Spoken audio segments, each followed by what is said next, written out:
저는 참 매듭을 잘 푸는 사람입니다. 그래서 꽁꽁 묶여 있는 것도 제가 참 잘 풀어요. 그래서 저한테 가지고 오면 제가 어떤 것도 잘 풀거든요. 근데 아마도 하나님 말씀으로 더 잘 풀는 역사가 있을 줄로 믿습니다. 예, 풀면 풀리리라. 우리 예수님께서 이 땅에 오신 목적이 여기에 담겨져 있죠. 우리 인생은 죄에 매여 있고 사망에 매여 있고 또 사단에 매여 있고 여러 가지 일들로 매여져 있습니다. 그래서 이 주님은 이 세상에 매여 있는 인생들에게 향하여 오셨고 또 우리 또한 여러 질고나 두려움, 공포 속에서 늘 매여 있습니다. 매여 있는 인생들을, 매여 있는 사람들을 풀어주시기 위하여서, 해방시키기 위해서 예수님은 이 땅에 오셨습니다. 그래서 우리는 교회에 와서 예수를 믿고 또 예수를 따르는 자들은 어떤 문제라도 못 풀 게 없어요. 하기 때문에 우리는 어떤 문제이든 주님 앞에 가지고 나와서 주님의 말씀을 따라가면 풀게 되어 있는 것입니다. 오늘 본문의 말씀은 첫째와 둘째는 이렇게 말씀했어요. 너가 땅에서 풀어라. 그러면 내가 하늘에서 풀 것이다.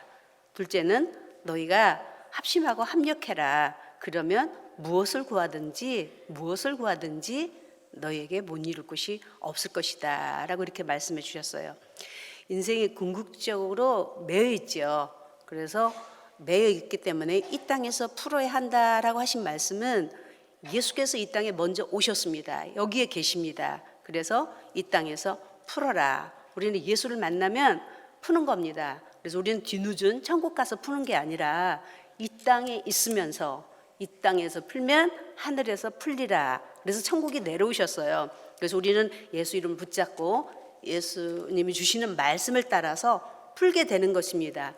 때로는 말씀을 들을 때 풀리게 되고 또 믿을 때 풀리게 되고 깨달을 때 또 내가 말씀을 듣고 말씀대로 행동으로 옮길 때 풀리는 은혜가 있어서 축복의 기회를 얻게 되고 그 매여있던 데서 해방과 자유를 얻게 되는 거죠. 묶여있는 것들은 여러 가지입니다. 우리가 죄가 뭔지 알지 못할 때 우리는 이미 죄에 매여 있었어요. 성경은 말씀하고 계죠. 우리가 죄가 아직 알지 못한 때에 우리는 벌써 죄인이 되었다라고 하고 있습니다. 또한 원하지도 않은 환경으로 매여 있지요. 우리가 원하는 것은 이루어지지 않고 우리가 원하지 않는 것들로 인하여서 우리는 심한 고통을 당해야 됩니다. 그래서 세상에 많은 사람들을 이 모양 저 모양새를 보면은 정말 놀랍도록 우리가 알지 못하는 희귀한 일들, 정말 말할 수 없는 여러 가지 일들로 탄식하고 있는 그 인생의 모습들을 보면은 이런 모습도 있었구나, 이렇게 사는 사람도 있구나, 참 이런 것도 있네라고 우리가 볼 수 있습니다. 또한 유전적인 요소들도 있지요. 내가 원하지도 않았거니와 내가 선택한 것이 아니나 우리는 선택의 여지 없이 부모로부터 또 우리가 유전적으로 받아온 요소들, 또 남녀라는 또한 성별 차이로 인한 그런 것으로 매어지기도 하고 젊고 늙음으로 말미암아서 오는 것들이라든가 물질적인 것들이라든가 사단의 역사, 또한 특별히 그 사회생활을 하면서 묶여있는 게 너무 많잖아요. 그래서 사회생활 하기가 얼마나 어려운지, 또한 이웃관계, 이웃이라는 것은 나 외에는 다 내 이웃입니다. 내 남편도, 내 아내도, 내 자식도, 이런 것으로 인하여서 우리는 얼마나 많은 것들이 매여 있는지 그 매임을 받습니다. 사실은 그 매다 풀다라는 것은 유대인들이 흔히 쓰는 낱말이라 합니다. 그 납비들이 두 파가 있었는데 하나는 산마이파, 하나는 헬라파. 산마이파는 율법적이고 완고하고 규율이 엄해요. 그래서 이것저것 묵습니다. 누가 오면 그건 안 돼, 그렇게 하면 안 된다, 저렇게 하면 안 된다. 그래서 어느 교회 가면은 너무 사람들이 만드는 법이 많아가지고 모든 성도가 다 거기에 걸려드는 거예요. 매여 있는 거죠. 우리는 그러한 게 아니잖아요. 그 복음이라는 것은 우리를 자유케 하고, 물론 자유하다 그래서 방자하라는 얘기가 아니라 우리가 생명을 얻는 일에 방해를 얻는다면은 그 어떤 법도 우리는 그거를 배제하고 생명 얻는 일에 전력을 다해야 된다는 이야기죠. 근데 헬라파는 상당한 자유를 가지고 많은 사람들에게 이거저거 이렇게 풀어주게 됐어요. 그래서 그 땅에 유대 낱말에 매여 있고 푼다, 뭐 매여 있는 산마이파, 푸는 헬라파, 뭐 이렇게 얘기를 많이 썼던 것 같아요. 그때 그 말을 예수님이 인용하여 주셔서 오늘 하나님께서 18절에 진실로 너희에게 이르노니 무엇이든지, 이것만 아니고 무엇이든지 너희가 땅에서 묶으면, 땅에서 매면 하늘에서 묶을 것이요 맬 것이요, 무엇이든지 땅에서 풀면 하늘에서 풀 것이다.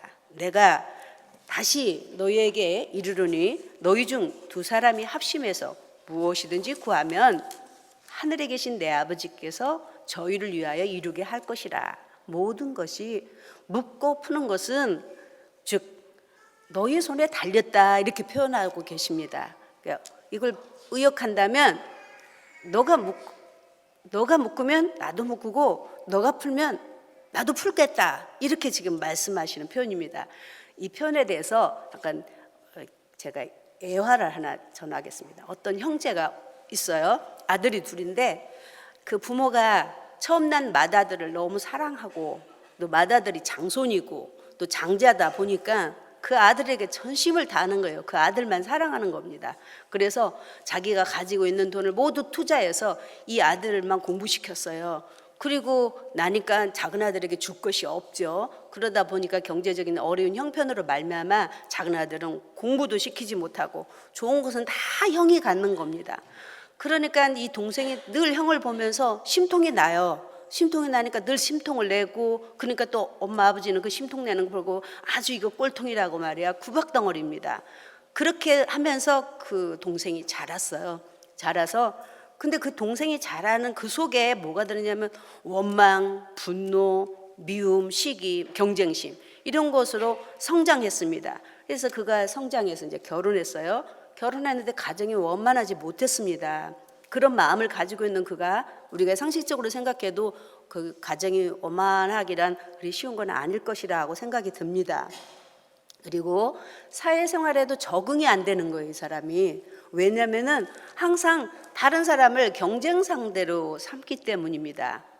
그러다가 그는 암병에 걸리게 됐어요. 그래서 이제 그 병으로 사형 선고를 얻게 됐고 이제 죽음의 문턱까지 이르게 됐습니다. 어떻게 하든지 지푸라기라도 붙들고 살고 싶은 게 사람의 심정이죠. 그래서 이제 예수를 믿게 됐어요. 그리고 예수님을 믿으면서 계속 눈물로 회개를 합니다. 내가 아무래도 인생을 잘못 산 것 같고 이런 것 저런 것들이 얼마나 마음에 걸리고 슬펐겠어요. 그랬는데 기도하며 울고 불고 했는데 마음에 자기가 가지고 있는 분노라든가 증오라든가 원망, 그런 것들이 사라지질 않는 거예요. 이미 어렸을 때부터 여기에 간직돼 있던 것들이라서 이게 사라지지도 않는 겁니다. 그래서 하나님 앞에 애통을 하고 눈물을 흘리는 어느 날 하나님의 음성을 들었어요. 얘야, 너희 부모와 형제를 용서하라, 이런 말씀을 하셔서, 근데 자기는 용서해야 되는 것인지도 몰랐고 무엇을 용서해야 되는지도 몰랐어요. 그래서 자기가 가지고 있는 것이 자기라고만 생각했었어요. 그런데 하나님께서는 용서하라. 그래서 주님, 내가 무엇을 용서해야 될지는 모르지만 용서할 마음을 주십시오 라고 늘 기도를 했더니 자기도 모르게 자꾸 그 마음의 원망이나 분노나 이런 마음 미움이 자꾸 사라지는 거예요. 사라지면서 마음이 편안하기 시작합니다. 그 마음이 기뻤어요. 예수 믿었더니 요즘 마음이 참 기쁘네. 그리고 마음을 많이 비워지게 됩니다. 그러더니 점점 이 암덩어리가 사라지고 건강으로 회복이 됐어요. 놀라운 기적의 역사가 일어난 겁니다. 사람들은 참 예수 믿고 건강 회복해졌다고 많은 사람들이 좋아하죠. 그리고 그 불행했던 가정이 원만하게 해결이 돼서 행복해요. 자기가 모든 걸 내려놨더니. 그리고 사회생활에 적응하는 게 아주 탁월해졌습니다. 여기서 우리가 주목해야 될 메시지가 있습니다. 믿는 자들은 회개를 해야 된다는 것에 대해서 너무 잘 알고 있어요. 그리고 참 잘합니다, 회개를. 물론 우리는 믿는 사람들로서 회개가 매우 중요합니다. 회개 없는 제사는 없죠. 그래서 우리는 원죄는 믿음으로써 용서가 다 되는 거예요. 그러니까 우리가 빌어서 용서가 되는 게 아니라 우리는 내가 낳기 전에, 내가 태어나기 전에 먼저 죄의 올무가 돼 있어. 사망의 올무, 죽음의 올무고 죽어야 되는 그러한 우리 아담으로 인한 죄로 말미암아서 그걸 내가 믿으면 원죄는 해결이 됩니다. 용서가 되는 거예요. 그래서 구원을 얻는 거지만 우리가 지은 자범죄는 우리가 유전되게 않게 하기 위해서 저거는 꼭 애비 닮아갖고 할아비 닮아갖고 집안에 어쩌고 이런 얘기를 해요. 그것이 유전되지 않기 위해서 우리는 우리 스스로의 자범죄를 주님 앞에 고백하는 거지 원죄를 가지고 기도하는 것은 아닙니다. 우리 아담이 지은 죄를 용서한다. 이미 예수께서 십자가에 이루어 놓으셨어요. 그래서 우리는 믿으면 용서가 되고 믿으면 천국을 가는 거지 우리는 천국은 그냥 가는 것이 아닙니다. 내가 그렇게 착하게 살았는데 왜 천국을 못 가냐고, 나는 천국에 가도 천국 울목에 있을 거라고, 아주 그냥 아름목에 있을 거라고 이런 얘기를 많이 하는데 결국 법이라는 것은 내 맘대로 생각하는 것이 법이 아닙니다. 정해진 법을 따를 때 그 법대로 시행하는 거죠. 세상의 법도 우리가 법대로 따라가지 않으면 아무것도 할 수 없어요. 우리 비행기 탈 건데 여권이 있어야 됩니다. 아니, 여권은 무슨 여권? 내가 누군데? 내가 일만 하면 다 통하는데? 내가 돈이 얼마나 많은데? 됐어. 공항에 갑니다. 갔다고 됩니까? 절대 안 되는 거거든요. 절대적인 법이라는 게 있습니다. 오늘 우리가 하늘나라 들어가는 것도 절대적인 법이 있어요. 절대적인 법. 할렐루야. 그것은 우리가 예수 그리스도를 믿으면, 내가 그렇게 용서 빌지도 못했는데, 회개도 많이 안 했는데, 그리고 내가 교회 일 많이 한 것도 없고, 그리고 다른 사람은 뭐 엄마 아버지 때부터 믿을 때지 뭐 몇십 년 믿었는데 나는 불과 이제 얼마 안 됐는데 천국 갈 수 있을까요? 있을까요? 여러분 어떻게 생각하세요? 있을까요? 모르나 봐요. 아니까 대답을 안 하겠지요. 말씀을 듣고 믿으면 영성을 얻었다. 할렐루야. 예, 갑니다. 하지만 10년을 다니고 20년 다니고 난 모태신앙이야 이래봬도 걱정하지 마. 그리고 우리 할머니 할아버지 다 믿어서 나 교회 안 가도 우리나라는 그 정교야. 정교가 아마 기독교 국가야. 이 나라 뉴질랜드 사람 다 갈 거야 라고 생각하는 생각은 상식입니다. 상식은 믿음이 아니에요. 병 들면 이렇게 죽게 되고 이런 병은 이렇게 현상이 나타나는데 이것은 상식이라는 얘기입니다. 지식이라는 얘기예요. 그게 믿음이 아니거든요. 암병을 걸려본 사람이 경험을 했잖아요. 암을 걸려보니까 이런 게 있다. 이거는 직접적으로 경험한 거지만 암이 걸려보지 않은 사람이 암병 들면은 그렇게 되고 항암주사 맞으면 또 머리 빠지고 뭐 이러고 고통스럽고 막 그렇다 하는 지식이고 상식이에요. 지식이나 상식이 믿음이 아니라는 사실을 여러분이 깨달으시길 예수는 축원합니다. 예, 오늘날의 많은 교인들이 지식과 상식을 가지고 자기 믿음인 줄로 생각하고 있어요. 총각이 아주 그냥 그 부부의 애를 갖다가 너무 잘 쓴 겁니다. 부부가 살 때는 이렇게 해야 되고 이렇게 자면 행복하고 이렇게 하면, 그러니까 막 사람들이 그걸 보고 그냥 까무러치게 좋아하는 거야. 아이고 세상에, 그럼 그렇지, 내가 그래서 싸웠나 봐, 그래서 불화가 일어났었나 봐, 막 이렇게 했는데 정작 그 쓴 사람은 총각이거든요. 수총각. 경험을 해보지 않았어요. 그것은 그 사람의 상식이고 지식이지 경험이 아닙니다. 할렐루야. 경험은 누가 했어요? 결혼한 사람이, 경험한 사람이 한 거잖아요. 이런 것과 같처럼 우리가 예수 믿으면 천국 간대라는 것은 지식이고 상식이지 실제적으로 아닙니다. 우리가 믿음을 가져야 돼요. 할렐루야. 믿을 때 역사가 일어나는 거죠. 그래서 우리는 믿음은 곧 우리가 회개해서 얻는 게 아니라 예수 그리스도가 이미 회개해 놓으신 것, 십자가에 다 모든 것을 이루어 놓으신 것을 내가 믿을 때에 그 믿음의 법으로 천국을 갑니다. 그런데도 우리는 맨날 회개를 해야 되나요? 우리가 지은 죄를 하나님께 고백하는 거예요. 신앙의 고백을 하는 거죠. 최소한의 내가 죄인된 의인이기 때문에, 원래가 죄가 없는 게 아니라 원래가 죄인이에요. 원래가 죄인인데 그분으로 인하여서 우리가 의를 입게 된 의인이 된 거죠. 그래서 우리는 우리가 지은 죄를 고하는 겁니다. 그래서 회개가 매우 중요하지만 회개보다도 더 중요한 게 있죠. 회개보다 더 중요한 것을 남을 용서하는 것. 용서하는 것이 더 중요합니다. 오늘 여기 동생을 한번 주목해 보십시다. 이 동생이 회개할 몫은 아니라고 저는 생각이 들어요.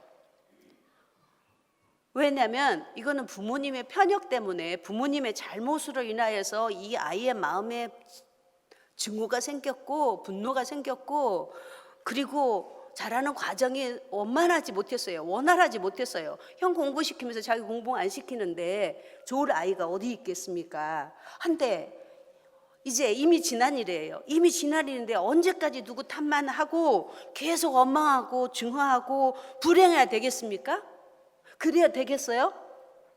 그러한 것 때문에 하나님은 풀어주신다는 거예요. 이 묶여있는 데서 어떻게 풀어야 될지에 대해서 아까 전자에 살짝 지금 말씀했잖아요. 용서하라.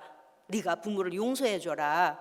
왜 용서해야 되는지 자기 모르겠지만, 그러면 여러분이 저에게 묻겠죠. 회개만 하면 안 될까요? 회개만? 회개가 더 쉬운데. 예, 맞아요. 회개가 더 쉬워요. 회개가 훨씬 용서보다 쉽습니다.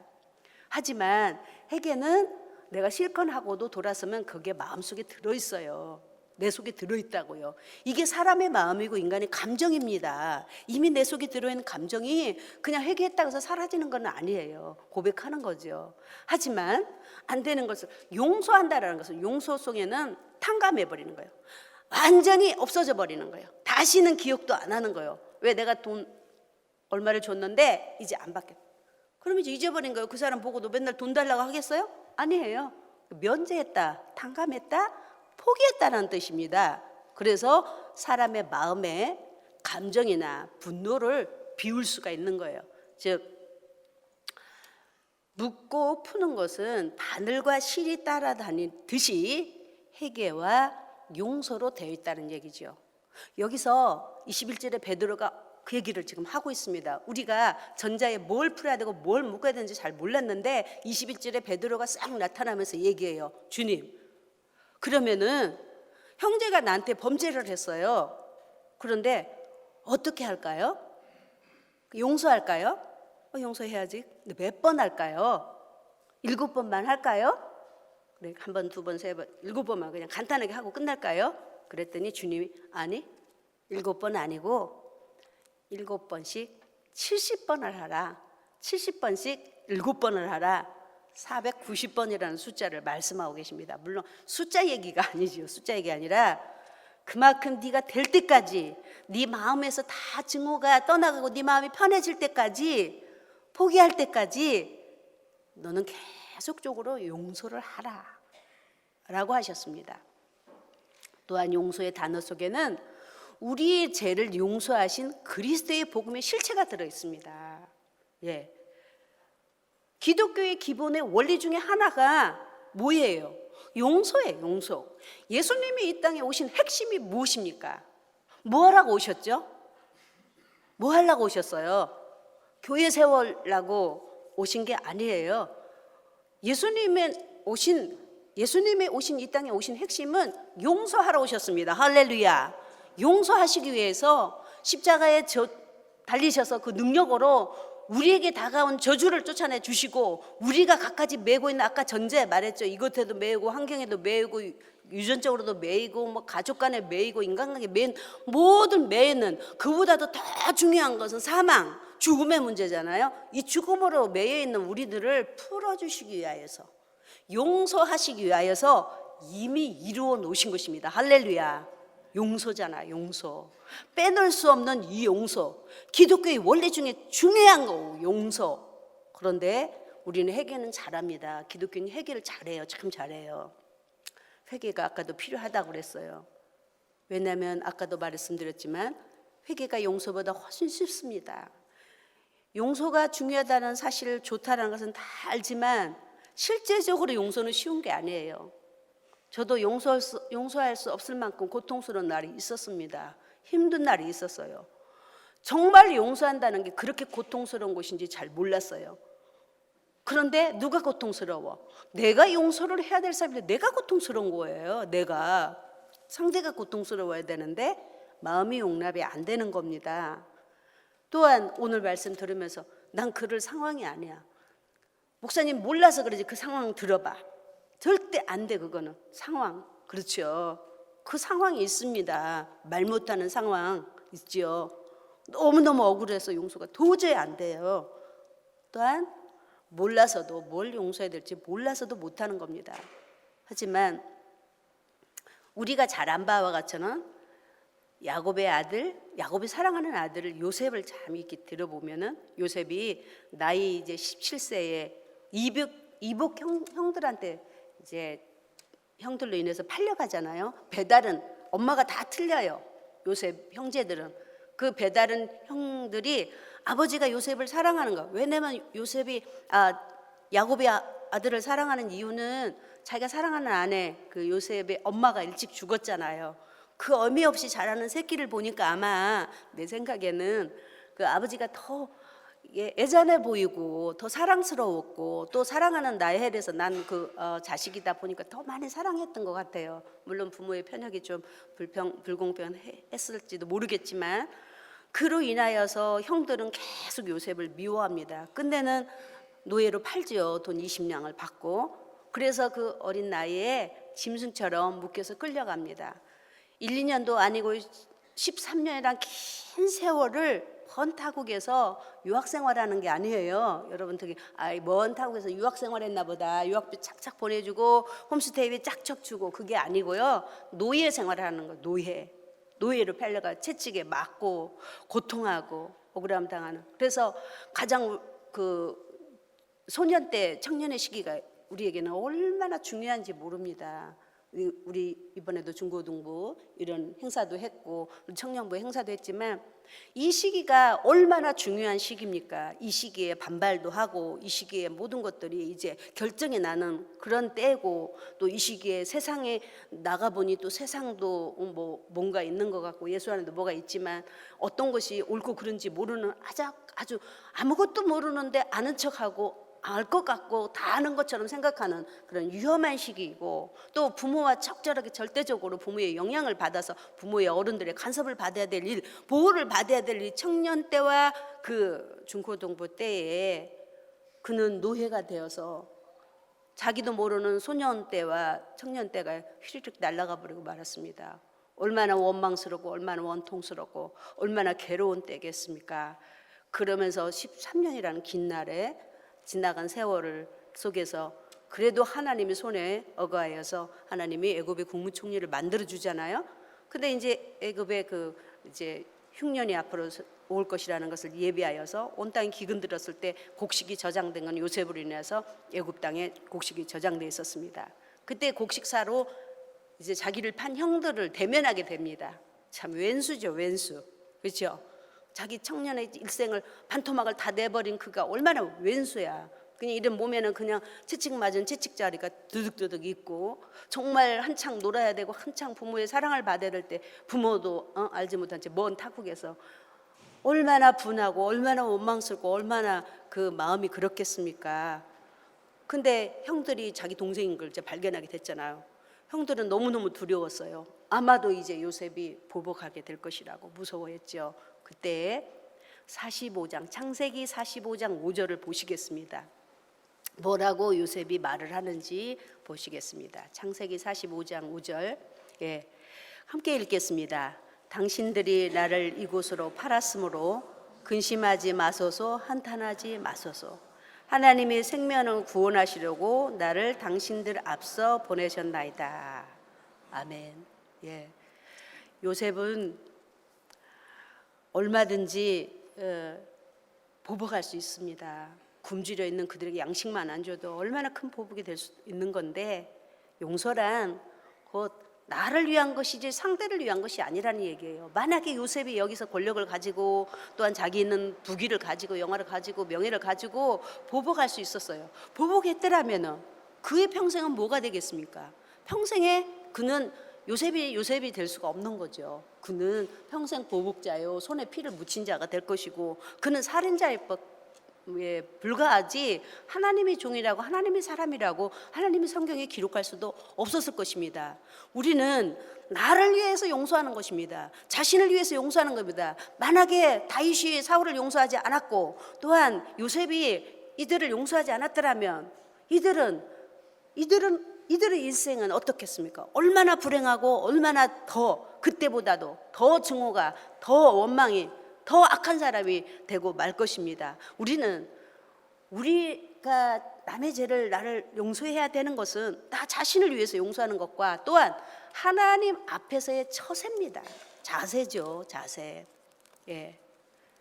인생이 묶여 있는 것을 풀기 위해서 우리는 먼저 내가 풀어야 된다라고 말씀하시고 내가 용서해야 된다라고 말씀했습니다. 누가복음 11장 4절에 예수님이 기도문을 가르쳐 주셨어요. 우리에게. 예수님이 설교 가르쳐 준 건 별 없습니다. 하지만 기도에 대해서는 많이 가르쳐 주고 계시는데 기도문에 11장 4절을 보시겠습니다. 기도문에 뭐라고 기도를 이렇게 하라 하고 가르쳐 주신 게 있어요. 예, 우리가 우리에게 죄지은 모든 사람을 용서하오니 우리 죄로 사하여 주옵시고 우리를 시험에 들지 말게 하옵소서. 아멘. 예, 용서받을 사람이 와서 용서를 먼저 손을 내밀고 빌면 또 얼마나 매끄럽고 아름답겠습니까마는 사실은 용서를 정작 빌어야 될 사람들은 절대 용서를 빌지 않거든요. 우리를 위해서, 내가 나를 위해서 내가 용서를 왜냐하면 내가 용서하지 않으면 내 목을 내가 쥐고 있는 거예요. 내가 사로잡고 있는 겁니다. 내가 원망스럽고 내가 분하고 내가 원통한 거지 상대는 원통하거나 억울하거나 분하지 않아요. 그래서 우리가 용서하지 않으면 스스로 우리가 축복의 통로를 막아버립니다. 축복의 기회를 막아버려요.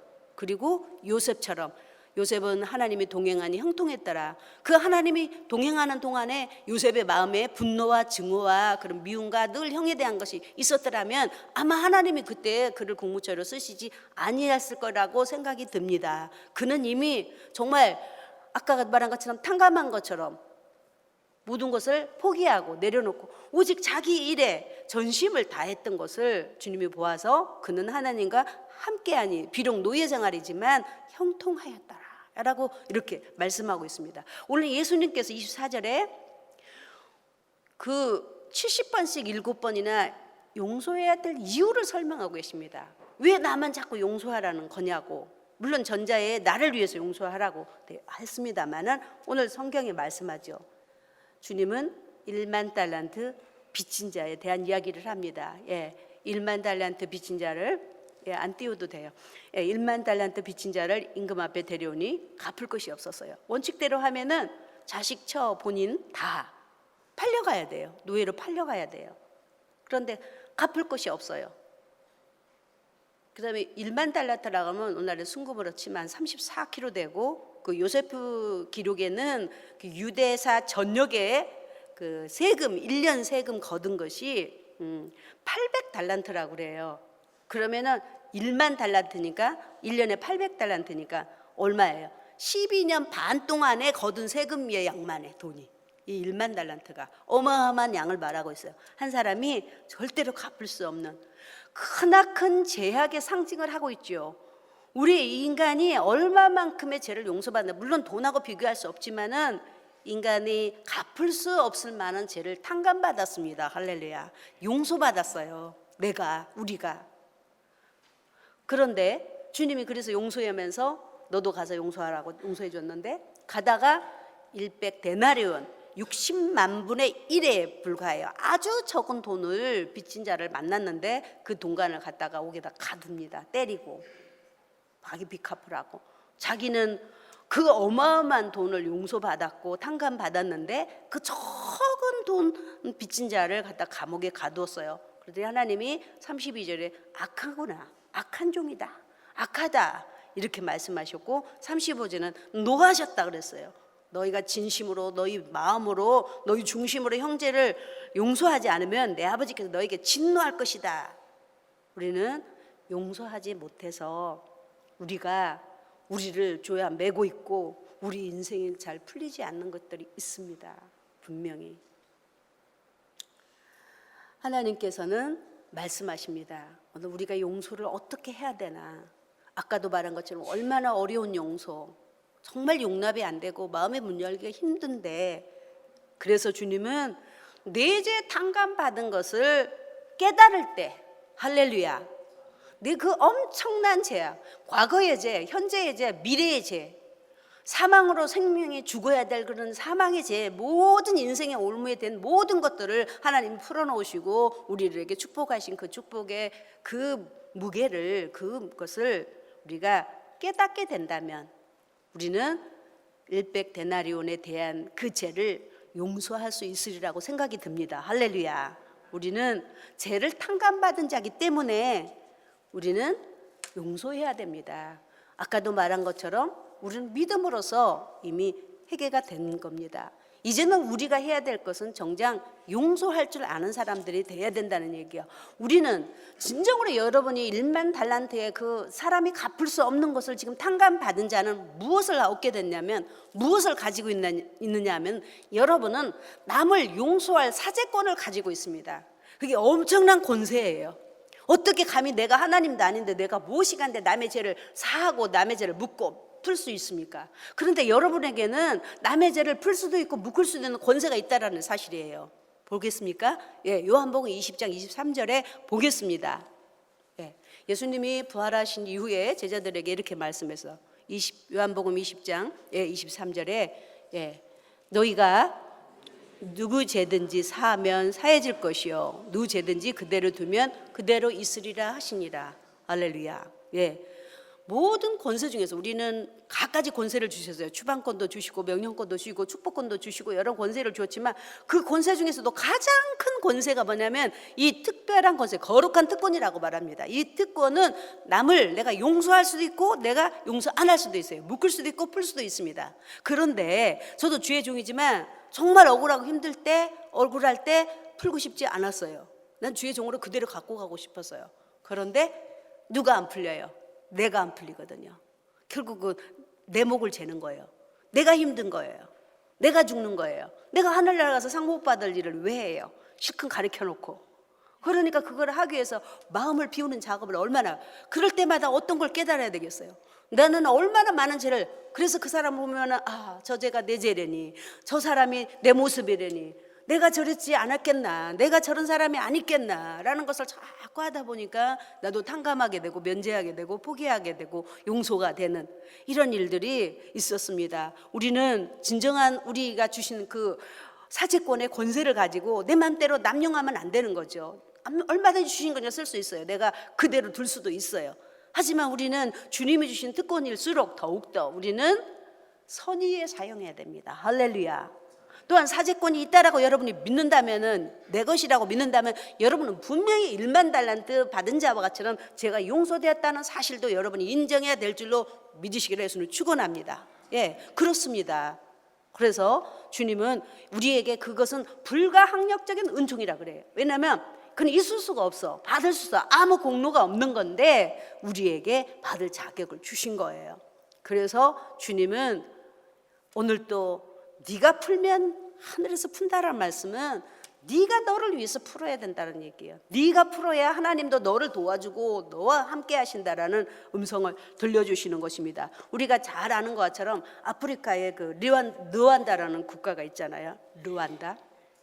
여러분 인터넷에서 잘 보셔서 알 거라고 봅니다. 그들은 그 벨기에 나라의 그 지배를 받아다가 이제 두 지배 중에 그 두 종족으로 나눠주죠. 한쪽은 그 노예파들이고 한쪽은 지배자 파들입니다. 그래서 1962년에 이제 벨기에에서 독립되잖아요. 독립이 되어서 새 정부를 이제 수립하는데 1994년까지 30년 내내를 그 노예들이 새 정부를 수립해서 그 자기 민족들을 게릴라전을 펴가지고 얼마나 지금 100만 명을 죽입니다. 학살하고 뭐 죽이는 것에 대한 장면들도 뭐 사진에 너무 많이 나오더라고요. 자기 민족을 뭐 하려고, 뭐 때문에? 용서를 못하고 보복하느라고. 그런데 그것에서 반대하는 또 300만 명을 다 죽이잖아요. 거기에는 뭐가 남았겠어요? 얼마나 많은 사람을 죽이고, 그리고 얼마나 많은 사람들과 전쟁을 했고 자기 민족끼리 그랬는지, 가난과 굶고 그리고 흙바닥에서 애들이 살고 아주 비참한 나라가 되었습니다. 독립을 했어도 그게 무슨 소용이 있어요? 보복이라는, 결국 용서 없는 나라에는 이런 굶주림밖에 남지 않습니다. 우리도 마찬가지로 내가 용서해야 될 때 용서하지 않고 손을 내밀을 때 내밀지 않게 된다면 우리도 내가 모르는 가운데 어디선가 묶여 있다는 사실이에요. 이걸 풀기 위해서는 우리가 먼저 앞서야 되는 거죠. 반대로 영국의 식민지였던 남아프리카 공화국을 보십시오. 백성들의 백인들에 대해서 인종차별이 얼마나 심했습니까? 그렇지만 그 흑인들이 인권투쟁을 일으켜서 결국은 독립을 합니다. 당시의 흑인의 그 대통령은 넬슨 만델라. 저 이번에 요즘 제가 AUT 학교를 다니는데 학교 가서 제가 넬슨 만델라에 대한 공부를 또 많이 했습니다. 마침내. 그런데 보니까 그 넬슨이 이제 대통령이 흑인이 됐잖아요. 돼가지고 백인들이 얼마나 두려웠습니까? 그 보복을 세계 전쟁이 어떻게 또 이루어질지 그 걱정했는데 이 넬슨이 화해와 용서로 손을 내밉니다. 할렐루야. 그랬더니 이 아프리카 남아프리카 공화국 이 나라가 번영하고 그리고 안정을 찾는 나라가 됐어요. 이 르완다하고 이 공화국하고 이렇게 비교를 해볼 때 참 용서와 화해라는 것이 사랑이라는 것이 그래서 주님의 핵심이 목적이 용서를 가지고 오셨고 사랑을 가지고 오셨는데 소위 우리가 예수를 믿는다 하면서도 저도 이 말씀을 준비하면서 참 하나님 정말 내 속에 씨앗 같은 조그마한 마음에도 제가 정말 용서하지 못한 거 있다면 정말 내가 용서를 해야 되겠다. 먼저 그러니까 물론 원망할 만하고 미워할 만하고 증오할 만해요. 들어보면은 여건이 다. 그러니까 미워하지 누가 이유 없이 남을 까닭 없이 미워할 사람이 이 세상에 어디 있겠습니까? 하지만 하나님이 법이니까 하나님이 나를 용서했으니까 하나님이 날 구하셨으니까 우리는 아까도 말했죠. 나 외의 인간의 관계 말이에요. 제일로 어려운 게 이 관계잖아요. 이 속에서 더더구나 한국은 또 다르죠. 저희가 이민 생활에 한국 사람입니다. 내나 한국 사람인데도 여기 와서 우리들이 살아보는 그 삶이 참 얼마나 어려운지 몰라요. 뭐 손바닥 안에 다 들어와서 누가 어디서 살고 숟가락 몇 개고 젓가락 몇 개인지 다 아는 이 상황 속에서 우리가 서로 참으로 어려운 삶을 살고 있다는 것을 우리는 이민 생활에서 너무 많이 깨닫습니다. 우리는 그럴수록 더 이민 생활에 성공하는 비결 딱 한 가지 있다고 제가 여기 이 교회에 처음 와가지고 설교했을 때 설교했었어요. 옛날에 우리 주목사님 안 계실 때 왔을 때 설교했을 때 이민 생활의 첫 번째는 양보입니다. 할렐루야.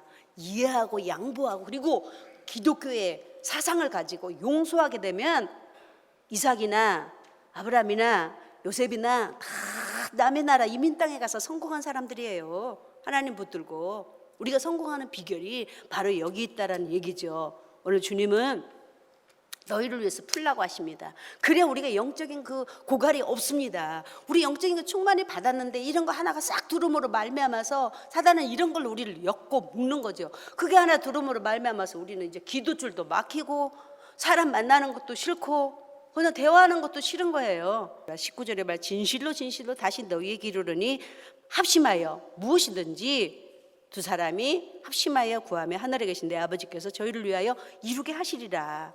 많은 사람이라는 이야기보다도 많은 사람이 있은들 무슨 소용이 있습니까? 마음 따로 생각 따로 그럼 조화가 이루어지지 않죠. 뭐 우리 성가대에 사람이 많지만 다 막 거기 막 화음이 안 맞고 조화가 이루어지지 않으면 참 듣기 싫잖아요. 이런 것과 같처럼 오늘 주님은 마음과 뜻과 용서와 화합으로 조화를 이루게 될 때에 그래서 비록 두세 명이 있을지라도 마음이 하나 되고 그리고 영적인 마음으로 이루어져 갈 때 무엇이든지 응답하리라고 약속하고 계십니다. 마지막 로마서 8장 28절을 보시겠습니다.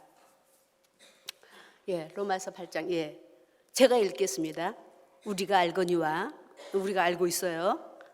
하나님을 사랑하는 자. 여러분은 하나님 사랑하시죠? 사랑하는 자 곧 그 뜻대로 부르심을 입은 자들에게 하나님 뜻대로 불렀어요. 여러분을 이들을 통하여서 하나님은 모든 것을 합력하여 선을 이루려 하신다. 하나님은 여러분을 통하여서 선을 이루시기를 원하십니다. 여러분을 통하여서 일하시기를 원하십니다. 여러분 용서하는 여러분 되시기를 예수는 축원합니다. 오늘 주님은 그래서 용서하는 마음을 화해할 때 우리 주님께서 풀어주신 모든 걸 풀어주는데 왜 내가 묶고 있어요? 왜 내가 묶이고 있습니까? 여러분은 사단의 역사는 묶어버리고 내가 예수 그리스도만 약한 원수마귀 저주한 영들은 예수를 묶임받고 결박하고 떠날지어다라고 묶어 그리고 남은 것들은 여러분 스스로 주님 내가 땅에서 풉니다. 그를 용서하겠습니다. 용서할 마음을 진심으로 주십시오라고 자꾸 기도하다 보면 그 사람이 뭐 어찌 됐든 말든 알든 모르든 내 마음이 풀려서 내가 조이고 있는 이 쇠사슬을 내가 풀어버리니 네 삶이 어찌 되겠습니까? 여러분의 삶에 놀라운 기적의 역사가 일어날 줄로 믿습니다. 기도하겠습니다.